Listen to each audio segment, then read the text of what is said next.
کجا بودی؟ رفته بودم مامانم رو ببینم. چرا؟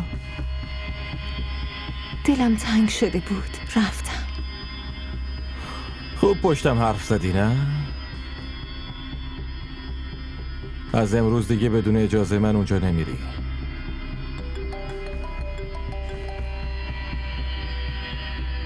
سلام انوشه، چطوری عزیزم؟ ای عدنان، معلومه کجایی؟ باید ببینمت. خیلی دلم برات تنگ شده. دل بیقرار. منم خیلی دلم برات تنگ شده. میبینیم همو. البته خیلی هم دلم میخواد از خونه برم بیرون. یه عذاب عجیبی اسیرم کرده. اونو ولش کن دیگه، زود بیا. باشه عزیز دلم، یکم صبر کن میام. باشه، خدافظ. خدافظ. انوشه رو میشناسی؟ اون بهترین دوستمه. دوستش دارم. چرا باهاش ازدواج نکردی؟ نیازی نبوده. من و انوشه بدون ازدواج با همیم. همیشه هم همینطوری بودیم. خیلی دختر نازیه. بعدم میبینمت. برم پیشش.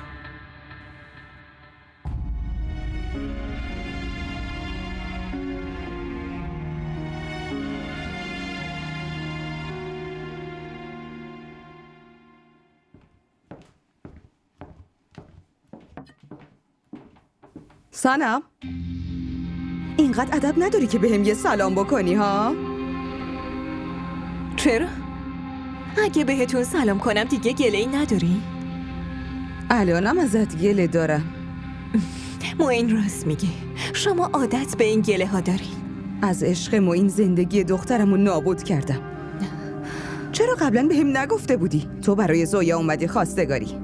چیو بهتون نگفتم؟ داداشت نوشیدنی میخوره. اوه، پس دخترتون از حالا شکایت از داداشم رو شروع کرده. این چیز مهمی نبود که رو کاغذ می نوشتم و می دادم. خب چیه مگه؟ بعضی وقتا میخوره. تازه شم منم قبل از اینکه بیام تو این خونه نمیدونستم که شما کار و کاسبی با دین رو انداختی. از آدمای بیچاره پول میگیرین و دینو میفروشی.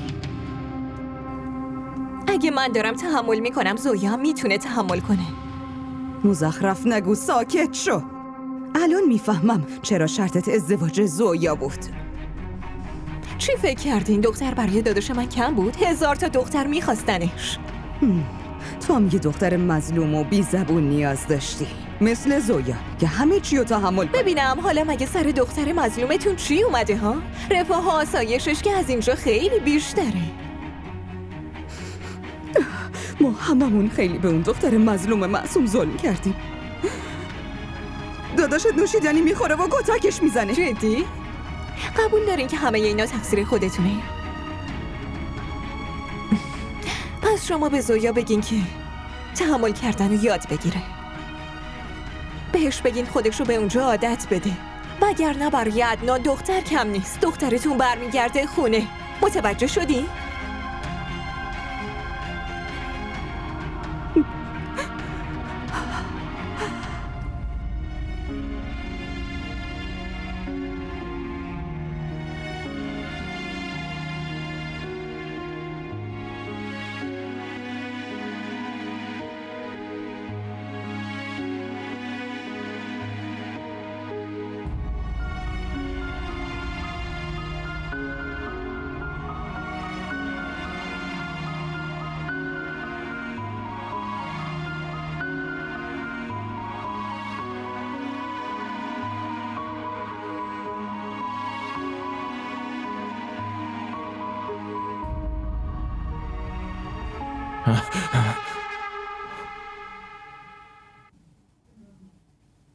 این کارا چیه که میکنی؟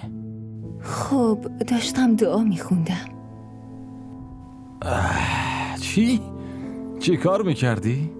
من دعا میکردم. خب داشتم ذکر میگفتم. داشتی جادو میکردی؟ چی فکر کردی؟ فکر کردی با این دعاها منم مثل تو میشم؟ نمیشم. نه اصلا من فقط چی؟ خواب بودم، مزاحمم شدی. بذار بخوابم. بارا دیگه.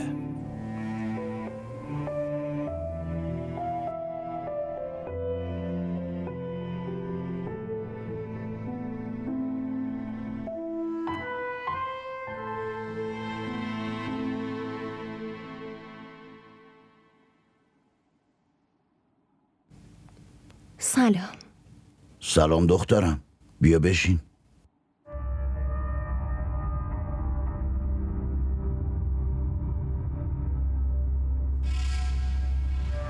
رفتی خونتون پشت سر ما چی گفتی؟ در مورد شماها چیزی نگفتم. جدی؟ پیش خاله شکایت عدنانو نکردی؟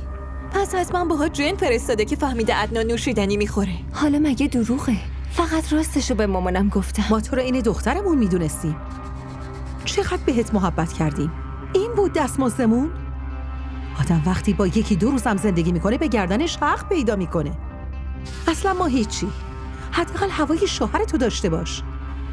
دخترایی که از شوهرشون شکایت میکنن نه پیش خانواده خودش نه شوهرش عزت نداره. ولی من چیز دروغی نگفتم. بابام خودش عدنانو وقتی مست بوده دیده. خب چرا داری اذیتش میکنی؟ داره راست میگه. اون به مشروب معتاده. به مشروب معتاد این باید بری این ور اونور آبروی شوهرش رو ببره؟ مگه نشنیدی دخترت سنم چی گفت؟ تهمت زده که عدنان کتکش میزنه. کی کتکت زده؟ میتونی ثابت کنی؟ ما مثل مامانت ورد بلد نیستیم. دروغ هم نمیگیم. جواب بده. بگو. من همیشه پیش عدنان از این طرفداری میکنم، ولی امروز فهمیدم قیافش مظلومه. پشت سر ما فقط توطئه میچینه. میخوای زندگی کنی؟ خوبه، وگرنه برو پیش مامان جونت بشین. ما حوصله این دروغا و رفتارا رو نداریم، فهمیدی؟ خسته شدم اینقدر حرف زدم.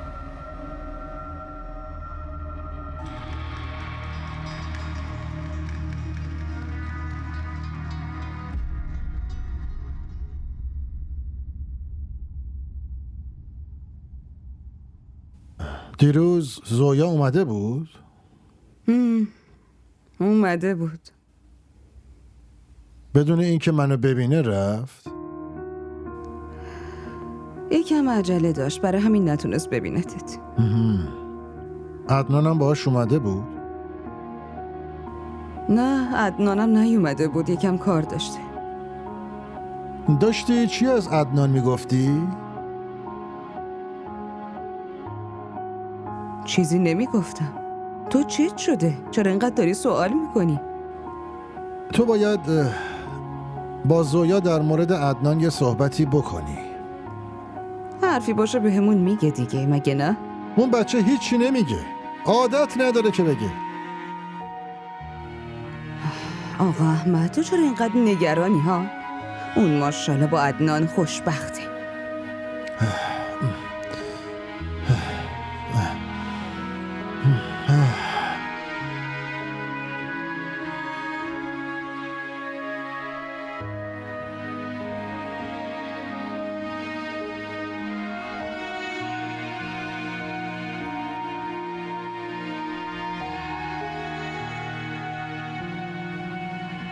داری به کی زنگ میزنی؟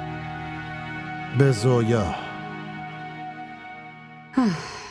بذار راحت زندگیشو بکنه. خوب نیست همش خونه شوهرش زنگ بزنی. تو ساکت باش. میخوام ببینم این دختر حالش چطوره.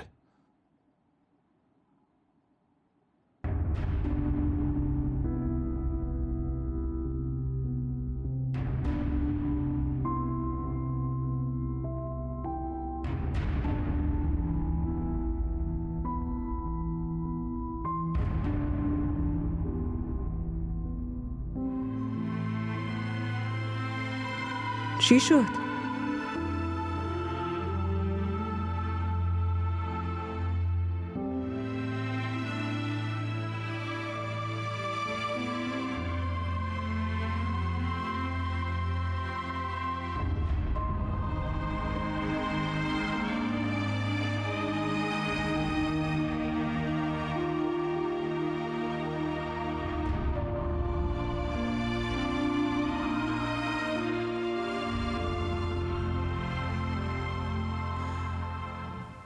دیدی؟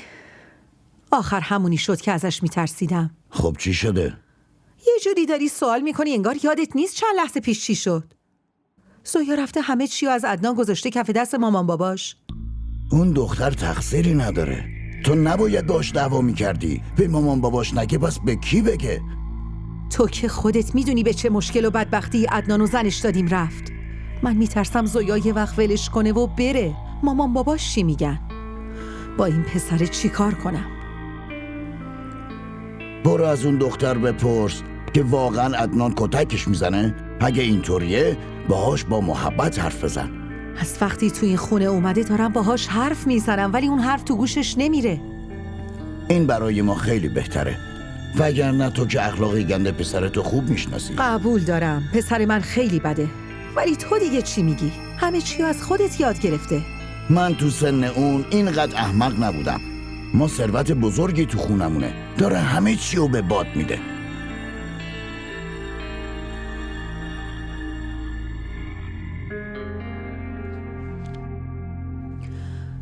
برای چی داری گریه میکنی زویا؟ میدونم چون دعوت کردم داری گریه میکنی. از من ناراحتی، درسته؟ ولی زویا دخترم همه این حرفا رو برای خودت میگم. این گله های کوچیک موچیک میتونه بین دوتا خانواده سوء تفاهم ایجاد کنه. بعدم گفتن این حرفا درباره عدنان خودتو بی آبرو میکنه. چطور میخوای جواب بقیه رو بدی؟ خوردن نوشیدنی براش سرگرمی نیست. بدون اون نمیتونه زندگی کنه. چرا متوجه نیستی؟ عدنان میتونه شراب خوردن رو کنار بذاره، ولی در صورتی که تو بهش این حسو بدی که این کار سر تا سر غلطه. مرد که سیاست نداره. این هنر زنی که بتونه شوهرشو تو مشتش بگیره. وقتی ما زنا میخوایم یه چیزی رو تغییر بدیم باید خیلی بهش توجه کنیم. باید بهش نزدیک بشیم. عدنان اصلا دوست نداره بهش نزدیک بشم. خب عزیزم تو خودتو مثل اون کن، همونطور که اون میخواد. لباس قشنگ بپوش، آرایش قشنگ بکن. تو همش نشستی تو اتاقت، قیافت تو همه، داری گریه میکنی. خب برای چی بخواد نزدیکت باشه؟ من هیچ حرف غلطی در مورد عدنان به خانوادم نگفتم. مامانم اصرار میکرد و منم گفتم که عدنان نوشیدنی میخوره و من از عصبانی شدنش میترسم. ببین دخترم، آبروی شوهر تو دست زنشه. خانوادت در مورد عدنان چه فکری میکنن؟ من هیچ تهمتی به عدنان نزدم. حرفمو باور کنین. خودم میدونم. من میدونم که عدنان خیلی با تو فرق داره، ولی یه حرف من یادت باشه. زن همیشه خودشو برای شوهرش تغییر میده، ولی شوهر هیچ وقت به خاطر زنش خودشو تغییر نمیده. تو هم اگه زندگی تو دوست داری و هر طور شده میخوای حفظش کنی باید تحت هر شرایطی با عدنان بمونی، با همه خوبیا و بدیاش. باشه؟ دیگه بسته، اینقدر گریه نکن. باشو، سری آماده شو، شوهرت داره میاد. آهان یه چیز دیگه، صبح هر چی شده جلوش هیچی نگو. بذار خوش باشید. باشه؟ ما را در شبکه‌های اجتماعی دنبال کنید.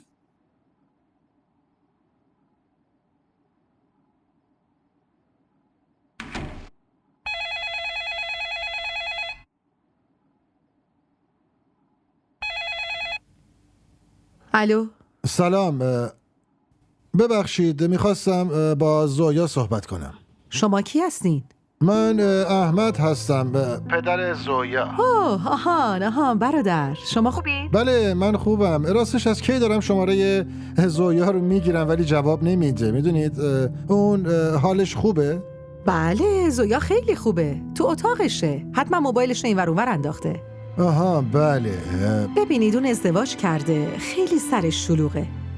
بهتره که شما هم خیلی بهش زنگ نزنید. نه من همینطوری فقط میخواستم که حالش رو بپرسم. من که بهتون گفتم حالش خیلی خوبه. اگه شما اینطوری هی زنگ بزنید بهش خیلی اذیت میشه.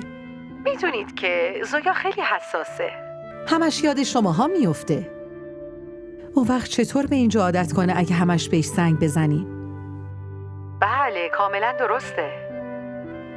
ما مراقبش هستیم. فقط برادر جان سعی کنید که باهاش کم صحبت کنید.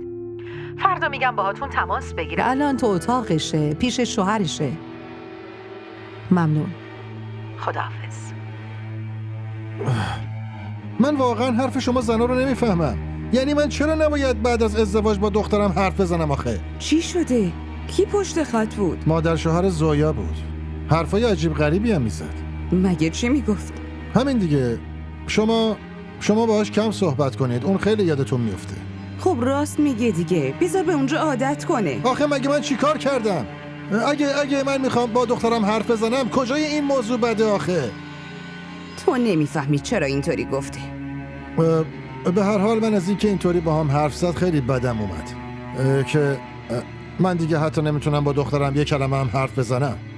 ببین تو خانواده شوهر خیلی چیزا میشه که دخترها باید تحمل کنن. تو هم اینقدر به بچه مظلوم من زنگ نزن، مزاحمش نشو. جواب چند نفر رو بده.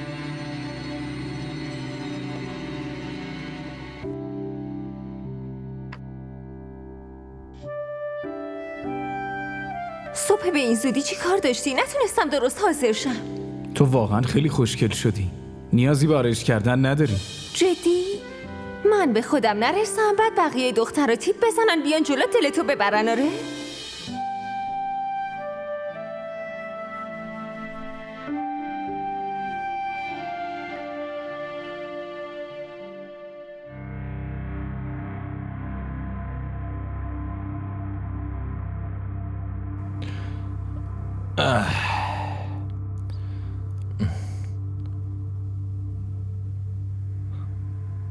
امروز خیلی خوشگل شدی.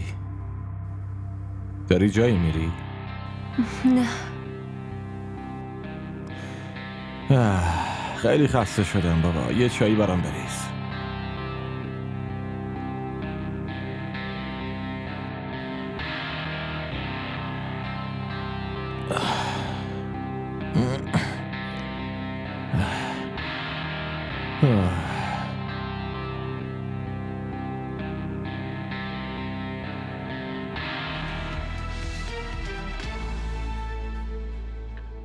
غیبت ناگهانی خواننده جنید علیم. چه دلیلی پشت ماجراست؟ کسی او را دزدیده، به قتل رسانده و یا خودکشی کرده.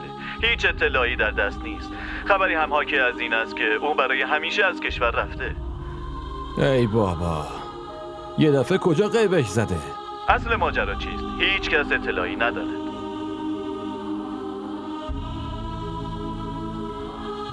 تو چت شده؟ چیزی نیست. تو هم ناراحتی؟ جنید خوانندگی رو ول کرد.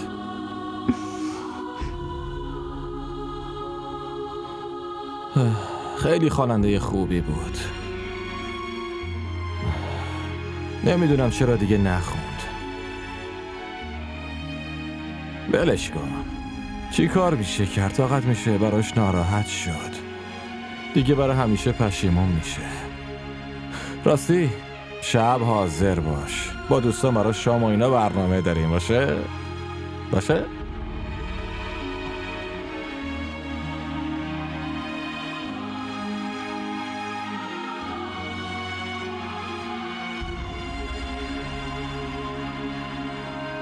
بیا.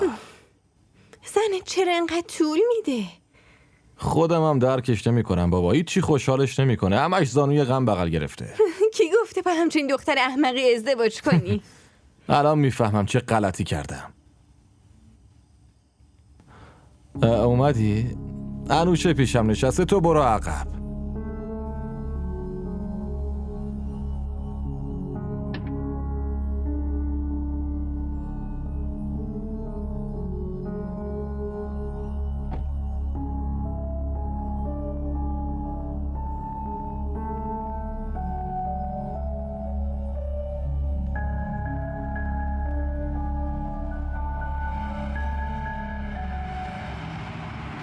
اخبار رو دیدی؟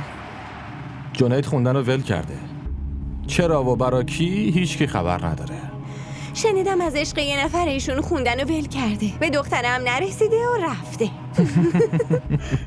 خیلی عجیبه ها. مردم اینقدر طرفدارش شدن بعد آقا خوندن رو ول کرده. همچین کاری خیلی دل میخواد. این همه چیو به خاطر یه نفر بذاره کنار. ممکنه خود دختره گفته دیگه نباید بخونی. ولی خیلی سخته. خیلی بهش بد کردن بیچاره رو. اون واقعا یه عاشق واقعیه. ولی من زنمو نمیفهمم. هر وقت آهنگای جنیدو میشنوه قیافش بد جوری میره تو هم. نکنه تو همون دختری هستی که جنید به خاطرش خوندن و ول کرده؟ بس کن عدنان، اون مگه همچین دختری رو میپسنده؟ حتما یه دختر امروزی رو دوست داره. مطمئنم. این چه شده؟ برای چی اینقدر قیافه گرفتی تو؟ همچین دختر بی‌حوصله‌ای فقط میتونه زن من باشه.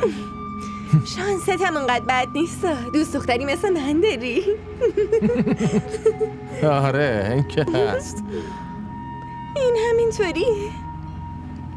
نمیدونم.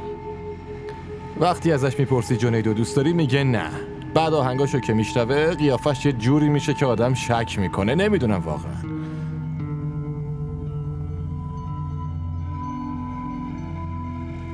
خب بگی بشین دیگه. میخوای سر پا وایسی؟ برو.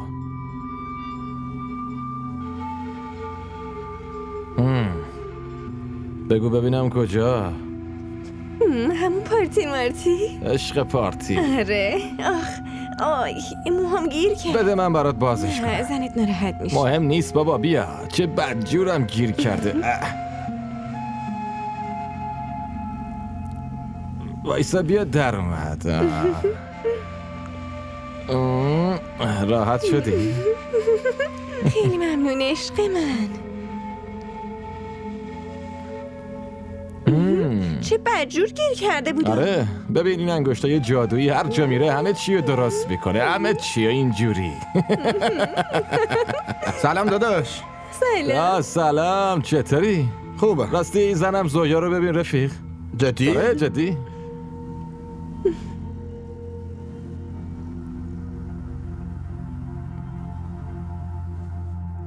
سلام خوشگله. چی شد؟ مگه من مارم؟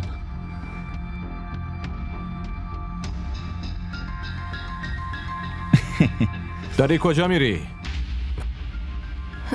دارم میرم دستشویی. زنه چرا اینطوری میکنه ها؟ نمیدونم بابا، سطح فکرش پایینه. فکرش اینقدره. نمیدونم آخرش باش. بتونم فکرشو عوض کنم یا نه. باشه گوش کن، حواست به من باشه. مگه نمیخوای پارتی بگیریم؟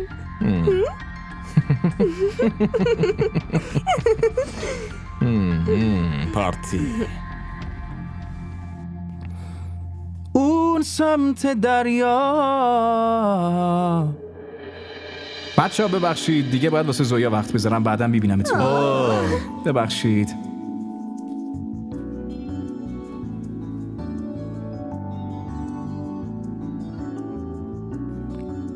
سلام. چی کار میکردی؟ چی کار میکردم؟ چرا این همه دختر دورت نشسته بودن؟ اینا؟ بابا خب یه آهنگ جدید دادم، داشتم براشون میخوندم. تو بگو. چرا؟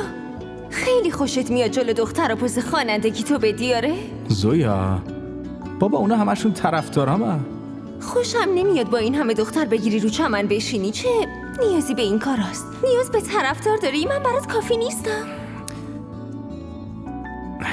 اونا طرفدار منن ولی تو زندگی منی. هیچ کس نمیتونه جای تو رو بگیره. خودت هم خوب میدونی.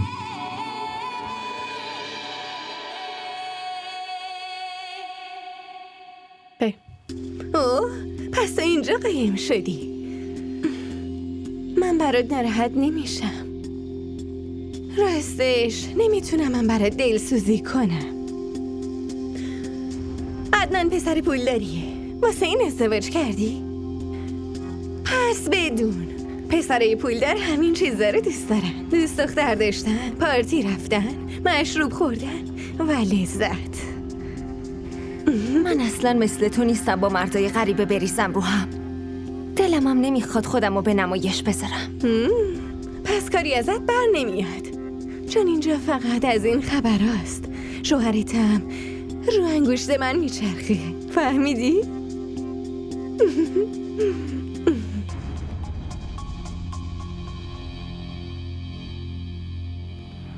خوش گذشت نه؟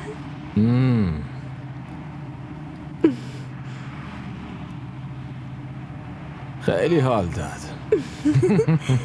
پیش من خوش نگذره؟ غیر ممکنه. معلومه.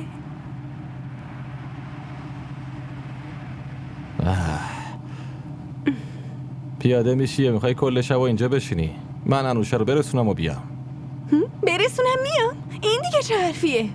خودت گفتی پیشم میمونی و فیلم میبینی. باشه.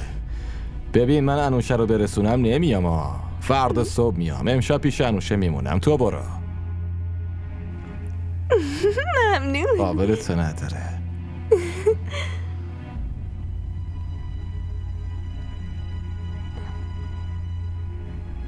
بریم بابا از شر این خلاص بشیم.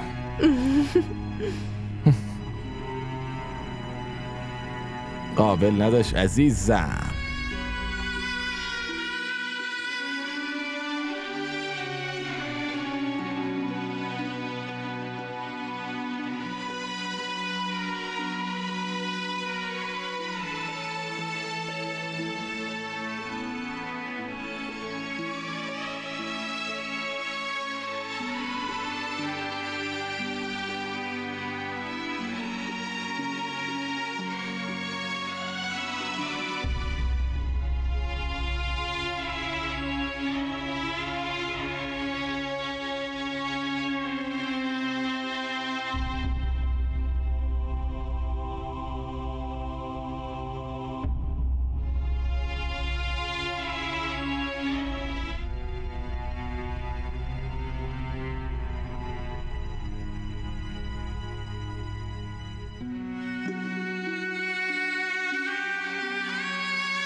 خدایا رحم کن، از سر تقصیراتم بگذر.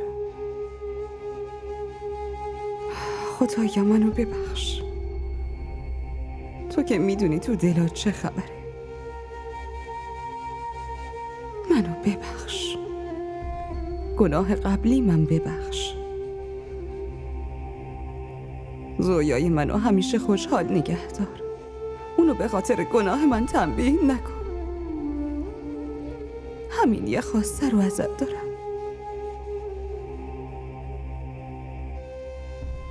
خدایا منو ببخش.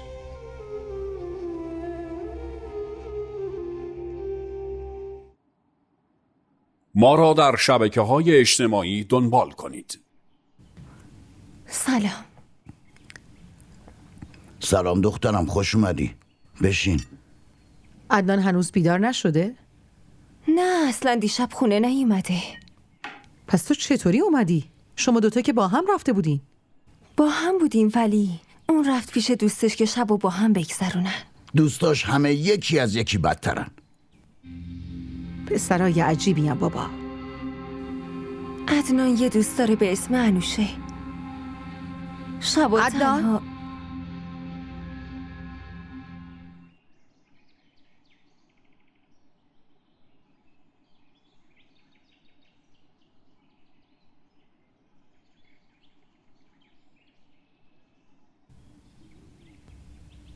صبح بخیر مامان. صبح بخیر بابا. صبح بخیر. کجا بودی؟ کجا رفته بودی؟ کی گفته جایی بوده امان؟ از بیرون اومدی. بگو دیشب کجا بودی؟ آهان حالا چرا تو داری میپرسی؟ باشه من ازت میپرسم. دیشب کجا و چرا بیرون بودی؟ حالا میدونی من کیم؟ بابا پیش دوستم بودم. پیش انوشه بودم. اون دوست بچگیمه. مشکل داشت. دوست باید به درد دوست بخوره، پس کی بیاد؟ تنها بود. اینم اینجا تنها بود. اصلا درک میکنی؟ ما این دختر رو برای تو گرفتیم.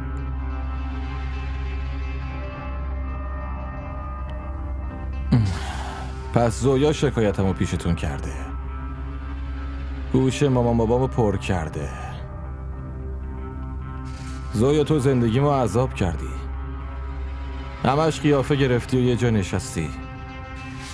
شماها اینو برام گرفتین آوردین، میخواد رو سرم سوار بشه. با من خوشبخت نیستی؟ نمیخوای زندگی کنی؟ خدایا ببین، اگه با من خوشبخت نیستی خب باشه، یه راه دیگه داره دیگه، طلاقت میدم اینجا بری راحت. آب بخور. چه آبی بابا؟ از وقتی اومده تو این خونه همش دارم بازخواست میشم. با من خوشبخت نیست دیگه، راهش همینه که طلاقش بده. هیچی نگفته. با من بیا. پاشو. حواست باش. پاشو.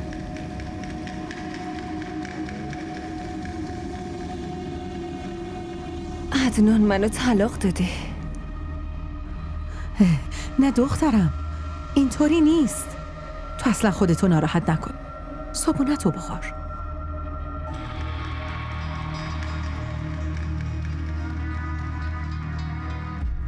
من اینو نمیفهمم که تو کی میخوای بزرگ بشی؟ الان چی کار کردی؟ مگه ندیدید چی شد؟ چرا دیدم، ولی تو نمیفهمی چی کار کردی. برای چی داری زندگی خودتو خواهرتو به خاک سیاه میشونی؟ خواهر چیه بابا؟ انقدر نصیحتم کرده مغزمو خورده. پس تو میخوای طلاقش بدی؟ پس چی کار کنم؟ زندانی بمونم؟ باید تحمل کنی. تو طلاقش بدی داداشش هم سنمو طلاق میده. منم نمیذارم این گنج و طلا از دستم در بره. تو نمیدونی 25 لاک روپیه رو من از دست نمیدم. بابا الانش هم طلاقش دادم. کی طلاقش دادی تو؟ ول کن، مهم نیست.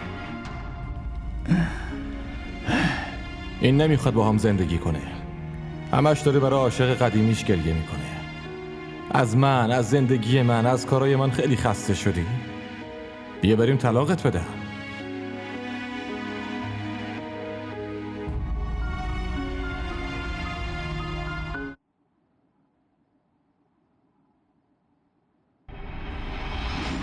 داری چی کار میکنی؟ میخوای پیش بابات شکایتمو کنی؟ اینطوریه؟ اینطوری شکایت میکنی؟ آره میخوای شکایتمو بکنی؟ زنایی مثل تو هستن که مردا رو مجبور میکنن برن بیرون پیش زنای دیگه، وگرنه من تقصیری ندارم، چون تو دقیقا همچین زنی هستی. شکایت کن، به بابات زنگ بزن و همه چی رو بگو تا اونم بفهمه. بگو شوهرت اگه بهت علاقه نداره و با زنهای دیگه میره علتش چیه. بگو دیگه، بگو علتش چیه. بگو. زنگ بزن. بگو زنگ بزن.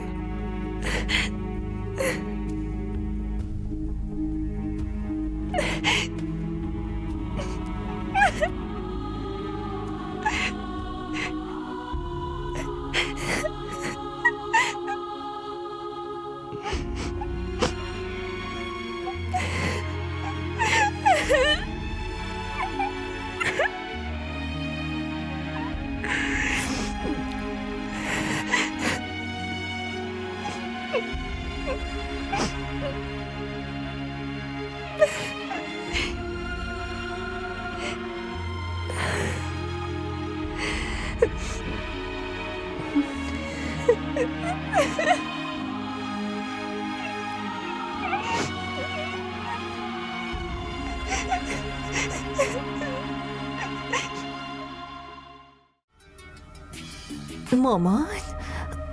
الو؟ سنم دخترم، بابا داره میگه همین الان بیا اینجا. باشه.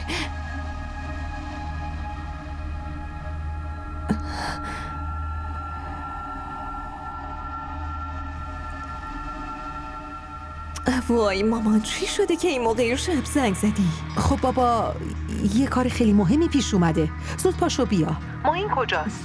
کجا میخواستی باشه؟ خوابیده. منم تو دستشوییم. چی شده حالا؟ بگین دیگه. برای چی باید بیام؟ چرا متوجه نیستین؟ من ازدواج کردم، همینطوری که نمیتونم بیام. اگه میخوای ازدواجت به هم نخوره باید پاشی بیای. زود بیا. چی شده مامان؟ دارم میگم عدنان حسابی.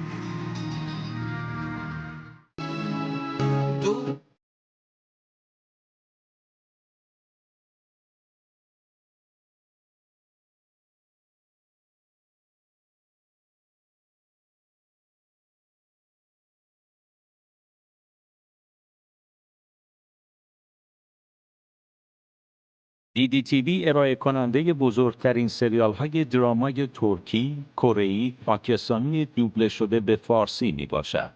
لطفاً سابسکرایب کنید و عضوی از خانواده ما شوید.